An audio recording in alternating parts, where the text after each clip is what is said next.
So is the solution to that equality of opportunity, or is it to rip down the entire system? Ideally, rip down the entire system. Okay, so where are we? London Goldsmiths uni. So we're going to do the claim, everyone's addictions are the government's responsibility. Yeah. And you got the rules of the game, right? Yeah. Okay, 5, 4, 3, 2, 1, move. Okay, everyone's addictions are the government's responsibility. Let's talk about addiction. What do you mean by that? So I'm currently doing my major project on like substance abuse addiction, and it's just, I think, how it's the government's responsibility, because it's like mainly wrapped up in like poverty and racial injustice, and like minority groups in general are most affected by addiction. Like everyone can be affected by it, but obviously just based off their circumstances, they're going to be more likely to be addicted. Well, what do you mean by addiction? So I'm just referring to like substance abuse, like alcohol, drugs. Tobacco, caffeine? I mean, yeah, they technically count. You specifically mean like, when you say drugs, you mean like marijuana, Yeah, cocaine, heroin? What do you mean? Like all drugs, like Class A's, Class B's, Class C's. I don't know what those are, but like all drugs. Yeah, like things you essentially, put in your body. Yeah, like heroin, cocaine. Heroin would certainly be a drug. Okay. Yeah, like but that does sort of thing. marijuana fall into that? Yeah, definitely. Oh, definitely. Okay. Yeah. So everyone's addictions are the government's responsibility. Explain that, please. So I think if we look at like policies from like government, for example, if you look at like funding in particular areas, like here, like Lewisham compared to like, I don't know, Fulham, obviously they have less funding. Fulham. It's like southwest London. Okay. Yeah, so like they get more funding, and it's dependent on like who's the like person in charge of each thing. So like I think round here it's Labour, and then actually I think in Fulham it's also Labour, but it might be Conservative. But based off the policies and funding and stuff, like one area might be more funded for like addiction help or AA meetings or just like resources in general. To what extent is addiction an individual's responsibility? I don't necessarily think it is, because I think it's based off of like your circumstances. Like I think everyone can be addicted to something, but like obviously if you grow up in poverty, you're probably more likely to rely on it or be around it more. Or like it's a coping mechanism. So say for example you grow up in like abusive household or something, you're probably more likely to be addicted. Same if you're neurodivergent, you're more likely to be addicted to something. There's like higher percentages. So, and I'm no expert in addiction, just so you know, so we're clear about this. So, is it the case that to the extent that something is the government's responsibility, it's not an individual's responsibility? And vice versa, to the extent that something is an individual's responsibility, it's not the government's responsibility? I mean, I guess that's the capitalist or neoliberalist mindset anyway. So I think we don't come together as a community as much as we should. So like if you look at AA meetings and their structure, it's all about community, and that's how like you remain or keep sober or like try and be sober. Whereas like, I don't know, the capitalist mindset's very much like just doing it all yourself, when I don't think that's what the human. What other mindset? What mindset should one look at that? What do you mean? Well, if the capitalist neoliberal mindset is bad, how should we look at that? I think it's just about like having funding to resources and like working together as a community, and like being able to speak up about stuff and speak to your friends and family about it without like guilt or shame, and like just having access. And that's non-capitalist? Yeah, I'd say so. Okay, so let me ask you a question. So I'm thinking about this addiction question. Everyone's addictions are the government's responsibility. Let's go reset this line here. Let's go back to the neutral. And we're going to come back to that claim, so don't erase that claim. Everyone's dental hygiene is the government's responsibility. 5, 4, 3, 2, 1, move. Okay, so you stood on agree, but before you stood on strongly agree. That must mean you think that there's something disanalogous or something different about dental hygiene from addiction. I think everyone has a choice to like go and get dental care, but it's also about not addiction. It's about education on like importance of dental care and access. So, yeah. If somebody doesn't floss, because this is like, I don't believe in flossing. I'm against flossing. Yeah. Would it be the government's responsibility to either take care of their teeth or to force them to floss? I think that's like up to the individual to choose how they want to do it, but then you have to factor in like, have they been taught how to brush their teeth and look after their teeth? Can they afford to go to the dentist? What's their like their time? Do they have to work full time so they don't have access to go to the dentist? Okay, I'm trying to work this out in my head. So I'm trying to work out. The original claim was everyone's addictions are the government's responsibility. Yeah. Is that only apply to addiction? Does it apply to like your dental care? Do you see do you see like? I get what you mean. Like I think... if we want to say that people are responsible for blushing and flossing, then that has nothing to do with capitalism. It's the degree to which they take care of their teeth. It's not guaranteed. It's just less likely that they'll have cavities and gum disease. But then I guess addiction's like, it's wired in your brain.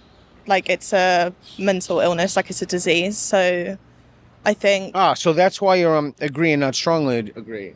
Yeah. For the teeth. I think it's just everyone has the... like, say everyone is educated on dental care. Obviously you have the choice to do that yourself. Like you can do, it's not like a brain thing necessarily, but also, I don't know. Addiction's a bit different. Well, let me ask you a question. I don't know much about the people on the island here, so I'm a little ignorant. So fine. I can tell you in the United States, however, something that's a fact. I don't think you could find a single person in the entire continent over the age of 6 or 5 who does not know that smoking is bad for you. Like, I literally don't think you could find one, even in the most remote parts of the middle of Appalachia, in the middle of nowhere, who grew up in a barn. Mm-hmm. So we have a situation in which, at least in the United States, I can't speak for here, literally everybody knows smoking is harmful. People still smoke. Is that the government's responsibility?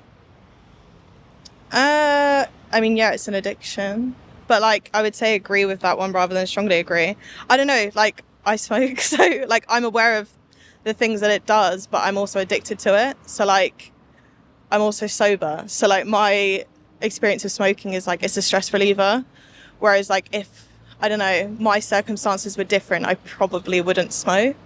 But, like, I don't know. I think it just depends. It's a situation. So that's what I'm trying to figure out, that I'm confused about. So to what extent is your smoking, are you responsible for quitting?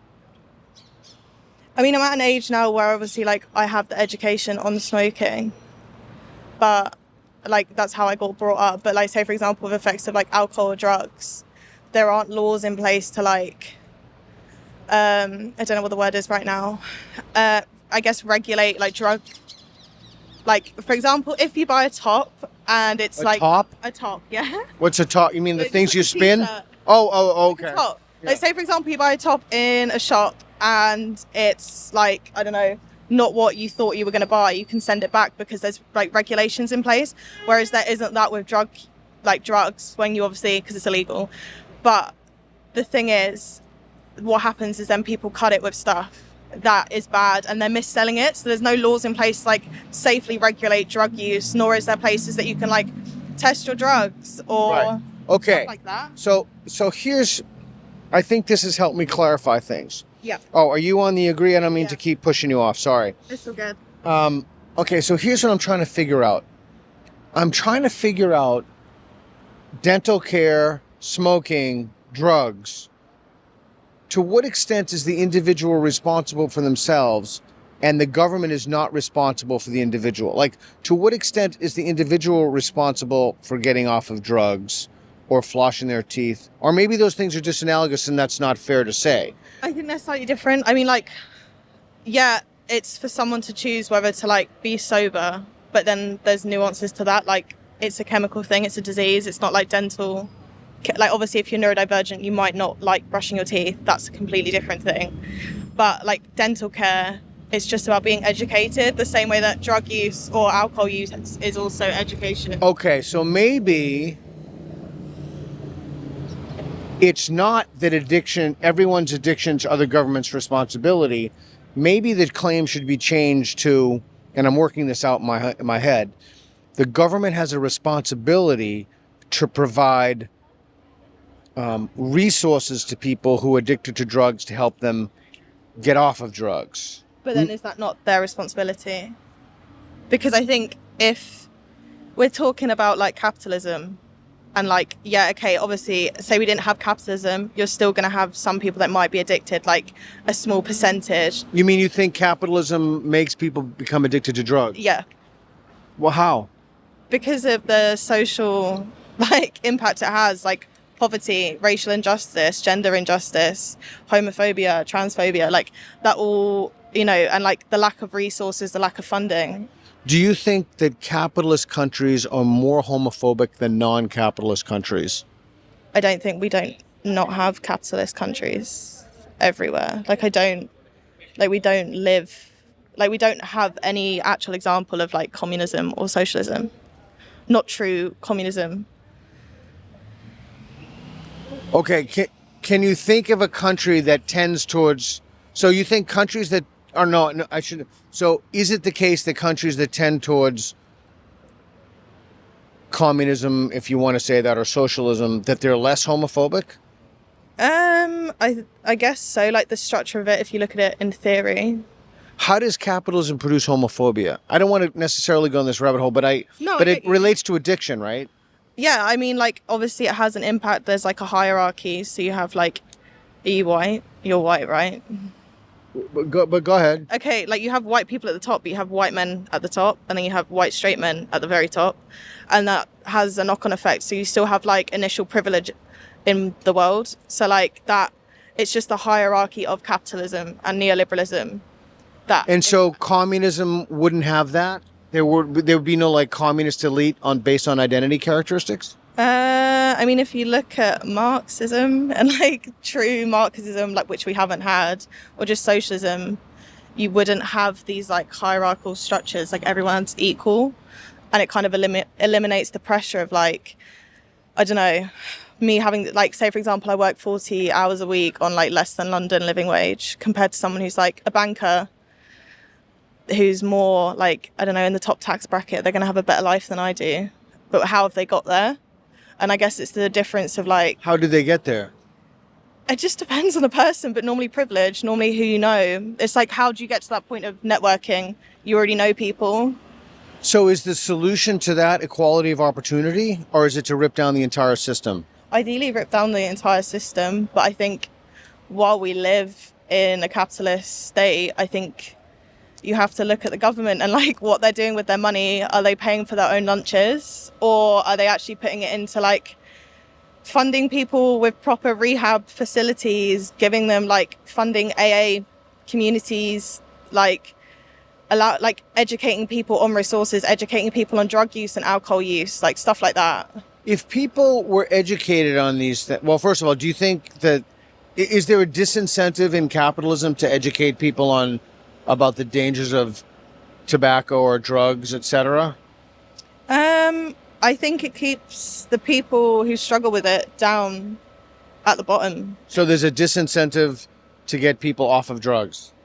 Yeah, I mean, who wants to be sober in a capitalist society? Like, I mean, I'm sober, but like, I don't think it's a nice environment to be in. Would you rather be in a communist environment? I mean, yeah, ideally. Like true communism, not like we haven't had actual true communism, but yeah, I mean socialism definitely. We're at Goldsmiths. Oh, like where in the world would that be? Like what's an example of that? There isn't one. We haven't had it yet. Oh, because I was going to ask if people were more or less likely to be addicted in those countries. I mean, during the Soviet Union, wasn't the rates of alcoholism over extraordinarily high? technically it wasn't actually communism, which I know is a debate, but like it's not. That's like authoritarianism and fascism. That's not communism. Communism's for the people, it's not for the person. So that's very right wing. And I mean, yeah, you're gonna have people who are always naturally inclined to like be high or something, but I think, I don't know, I don't think it's, I guess this argument for me is at least like, Yeah. we live in a capitalist state, we have to kind of just deal with the situation we're in. So like, what can the capitalist state do? Do you think people who are more, do you think people who are more prone to be sober or not have addiction issues are more likely to want capitalist systems? You can frame it the opposite if you want. I guess no. I mean, a lot of people who struggle with addiction are probably going to be in a minority group. So probably not, no. And do you think a lot of people who struggle with addiction are more likely to be Marxists or communists? Unsure. I mean, do you think a white hetero male who suffered with addiction is more or less likely to be a communist than a white hetero male who does not suffer from addiction? I guess it's situational. Depends. Like, I don't know, I think they probably, besides their addiction fucking up their life, they're probably okay. It depends on like their social background, like their class background.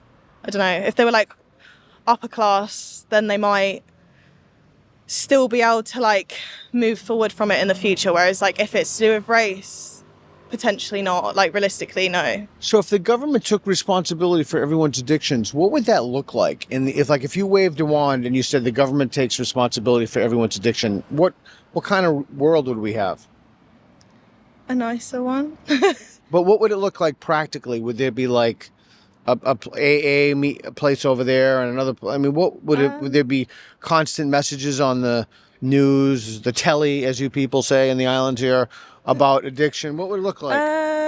I mean, you'd probably have funding for AA groups and more of them. You'd probably have like free rehab with like well-paid staff that are actually going to treat the people for why they're in there for addiction, and not as like, I don't know, you normally suffer from addiction because of something, not because of necessarily that. I don't know. I think it's just, if you're living in poverty, you're gonna you're at a higher risk of like being an addict. The same way that if you're queer, you're gonna be at a higher risk of being an addict because of the social situation that you're in. Is that the same in other countries like India? If you live in poverty in India, are you more likely to be an addict? I'm not sure. I guess it's West-based from where I'm coming at. That's what I've like researched. But like, so is it the perception of disparity that causes addiction in the people in the lower economic rung?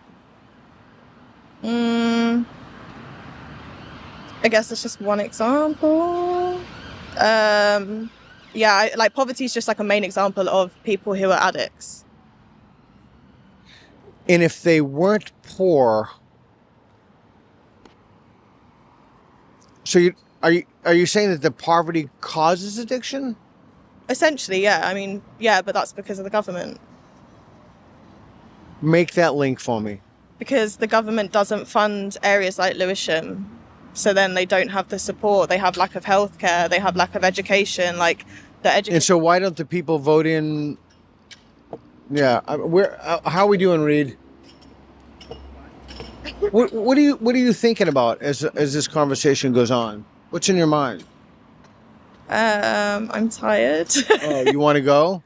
I've been here all day. Oh. But, no, I think it's complicated. It's not like a one-way answer. I think the answer is just kind of nuanced, but like, fuck the Tories. Like, they just don't do enough.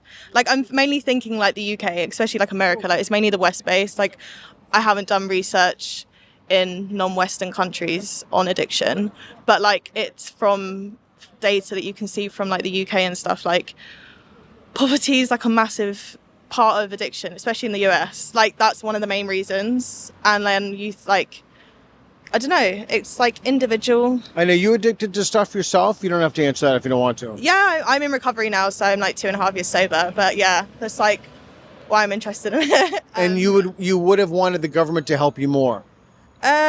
Yeah, and I think there's not enough. It's not easy to find resources. It's hard to find. So you'd want the government to provide more like places you could go.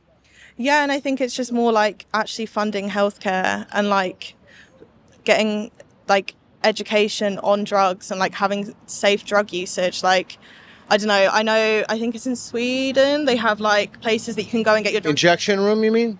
I don't know, but you can like go into them and they can like test your drugs for you before you take them, and they won't take them away. And I know they like started to do that at like UK festivals here. Like, you could go and get your drugs tested, and if they were dodgy, they would ask you if you still want them. They would tell you what's in it. Whereas I think that's a better way of regulating it. Like, people are always going to want to take drugs recreationally or not.